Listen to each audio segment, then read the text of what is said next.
For more on Veterans Day and the importance of today, joining me now, retired Captain Armen Kurdian, retired U.S. Navy captain pilot. First of all, thank you for your service on this day.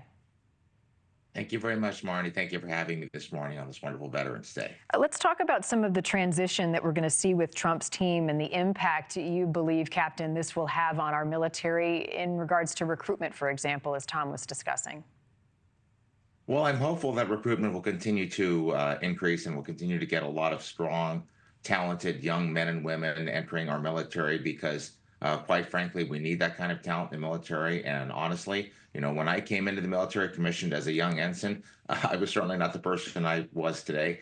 I learned leadership, I learned management, I learned organization, I learned a lot of technical skills. So the military is a great organization to go in and serve and be ready to increase yourself, expand yourself out of your own envelope, and go out and become a part of the military of the greatest nation that this country has ever actually seen.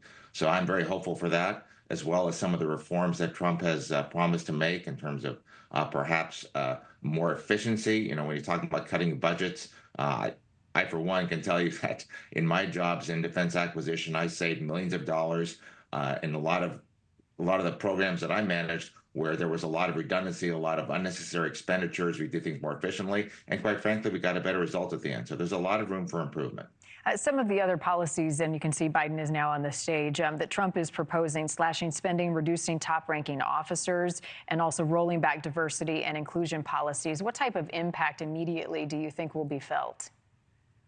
Well, I think in terms of the DEI and CRT policies, a lot of folks get these confused with a lot of the work that the military has done to end racism and bigotry in the military. Those will certainly absolutely continue, and it is necessary for them to continue. But some of the DEI and CRT training that the military has been experiencing, in fact, that I experienced even under Trump and my last couple of years in the Navy, is not necessarily, against racism, but is really about defining who you are based on the color of your skin, your gender, or your sexual orientation. And that is not the message we need to be sending to our military at all ranks. And frankly, some of the discussion and the testimony that we saw by our four-star generals in front of Congress, I found a little disappointing in the sense that, if you're being asked a question by Congress, give an honest answer. You're being asked this question. You don't necessarily have to toe the line. And some of the responses they got, I thought we're not the type of things that we need to hear from our leaders.